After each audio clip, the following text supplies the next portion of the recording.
Hi, I'm Tim. Thanks for coming and joining us at our campsite. Today I'm going to talk about Foolproof barbecue, and I chose this book first off because the cover kind of drew me in, and I was looking for something that's sort of sophisticated but also easy enough to do at a campsite. So we're here at our monthly campsite in Ionia, Michigan, and I'm going to show you this recipe here, which is herb chicken breasts and melting potatoes, which as soon as I opened up the book, it kind of called out to me.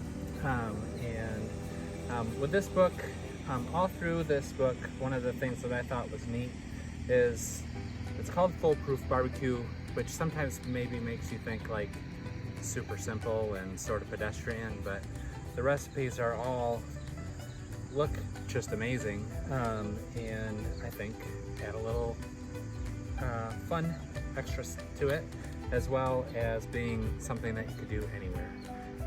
One of the things that I learned as I was doing this recipe is that you have to be open to experimentation. One of the things that this cookbook does not tell you, for example, is what temperature to cook at or anything like that. I think some of the ingredients are open for interpretation, but I'm following it exactly as it is in the book this time. So that's what we're going to do today. I've got the potatoes sliced up, and I'm going to finish those off into the pan so that we can get those onto the grill.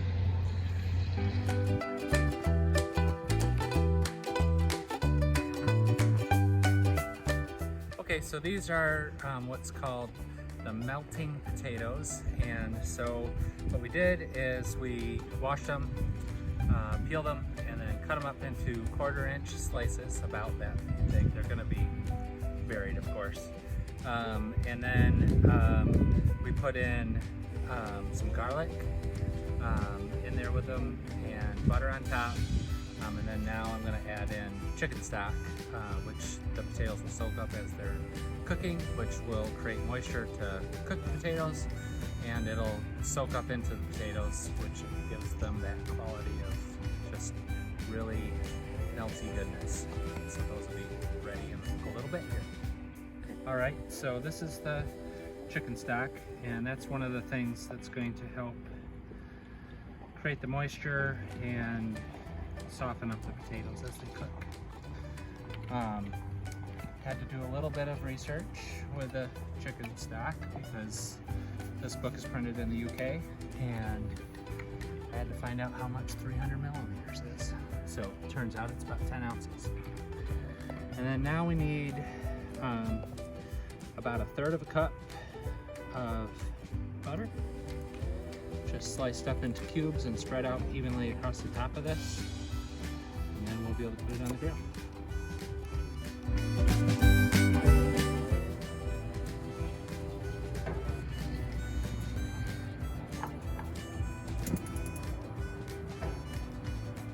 Okay, so we've got it on the grill, and we'll check back in on it in about 20 minutes. All right, so once the potatoes are feeling soft, when you push on them with a fork, you want to move them to indirect heat, and then we'll start the chicken.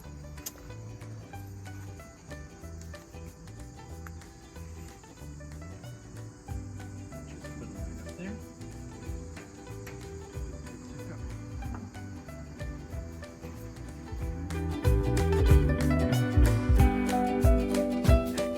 Okay, so I've got the chicken here now, and what I did with this is marinated it for a few hours in balsamic vinegar and olive oil.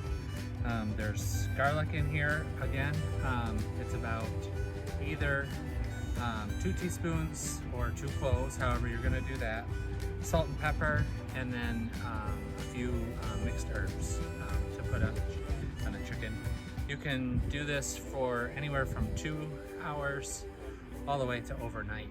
Of course, the longer you marinate it, the more it's going to soak in. But as you can see on the chicken breasts, you want to score the chicken breasts a few times just to get that marinade right into the meat. start them on the grill. Turn this out just a little bit. Cook it on, we're going to cook this on direct heat first, and then we'll turn it down and cook them the rest of the way on indirect.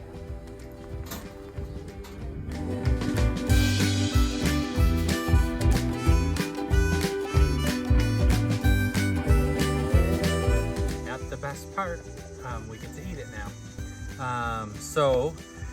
We have the chicken and the melting potatoes, and I can tell you that the melting potatoes are definitely up to their reputation. Pretty much the minute they're in there, they start dissolving, which is pretty magic, and they taste amazing. You can taste the garlic, and definitely the butter in the chicken stack is prevalent. The chicken is very tender and moist still after grilling, which is fantastic. So I did it, so maybe it is foolproof. And I hope that you'll give it a try, or something else out of the book. Had a fun time doing it. Like I said, there's no temperatures in the book. What I found on this is somewhere around 400, 450, matched up with the times on our grill. Each grill is going to be a little different in how you mix it with direct and indirect heat, but I think it turned out great, so we're going to enjoy it.